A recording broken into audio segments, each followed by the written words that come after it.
வயநாடு நிலச்சரிவால் ஏற்பட்டுள்ள பாதிப்பு இந்தியா கண்டிராத சோகம். நிவாரணப் பணிகளுக்கு தனது அறக்கட்டளை சார்பில் நடிகர் மோகன்லால் 3 கோடி ரூபாய் நிதி உதவி.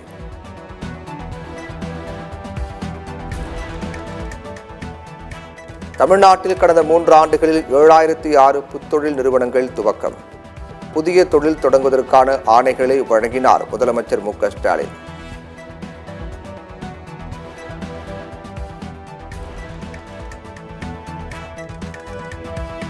காவிரி கரையோர மக்களுக்கு கூடுதலாக மருத்துவ முகாம்கள். அமைச்சர் மா. சுப்பிரமணியன் தகவல்.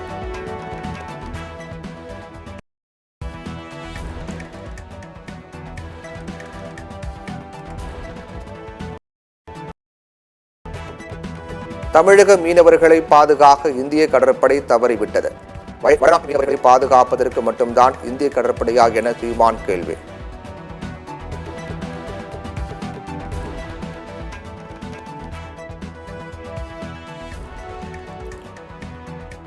நிலச்சரிவினால் பாதிக்கப்பட்ட 10,000 பேர் 93 நிவாரண முகாம்களில் தங்க வைப்பு. மீட்கப்பட்ட 148 உடல்கள் உறவினர்களிடமும் ஒப்படைக்கப்பட்டுள்ளதாக முதலமைச்சர் பினராயி விஜயன் தகவல். குற்றால அருவிகளில் ஆர்ப்பரித்து கொட்டும் தண்ணீர்.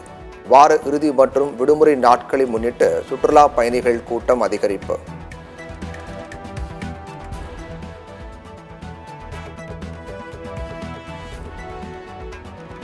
புதுச்சேரியில் பள்ளிகள் துவங்கும் நேரம் மீண்டும் மாற்றம்.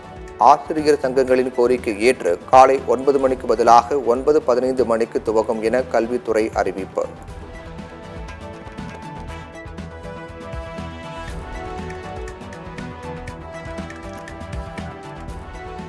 புதிய வசதிகளுடன் புனரமைக்கப்பட்ட கிண்டி திருவர் பூங்காவை முதலமைச்சர் மு.க.ஸ்டாலின் திறந்து வைத்தார்.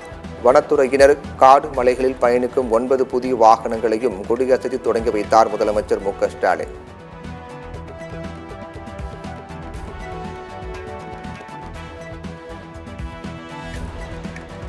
வயநாடு சூரல்மலை முண்டக்கை உள்ளிட்ட பகுதியில் வேலைக்கு சென்ற 25 தமிழர்கள் காணவில்லை. தமிழர்களை தேடும் பணியில் சிறப்பு குழு தீவிரம்.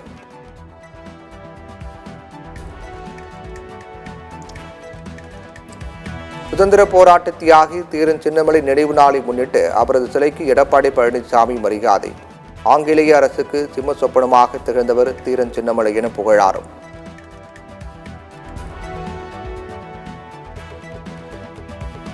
உத்தரகாண்ட் மாநிலத்தில் கனமழையினால் கேதார்நாத் உள்ளிட்ட இடங்களில் மக்கள் பாதிப்பு.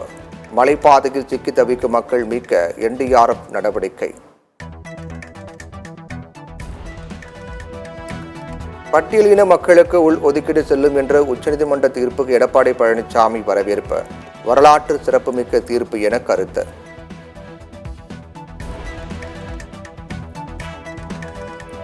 மேட்டூர் அணையில் இருந்து கூடுதலாக தண்ணீர் திறக்கப்பட்டுள்ளதால் அமைச்சர் துரைமுருகன் ஆய்வு. காவிரி கரையோர மக்களுக்கு வெள்ள அபாய எச்சரிக்கை.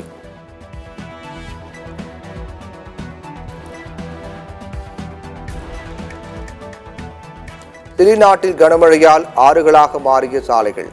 வெள்ளத்தில் சிக்கியவர்கள் ரப்பர் படகுகள் மூலம் மீட்பு.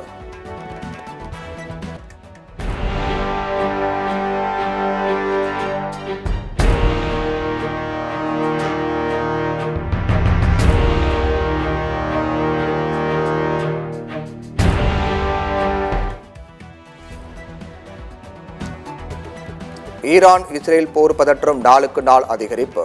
இஸ்ரேல் பாதுகாப்புக்காக அமெரிக்க போர்க்கப்பல்கள் விரைந்தன.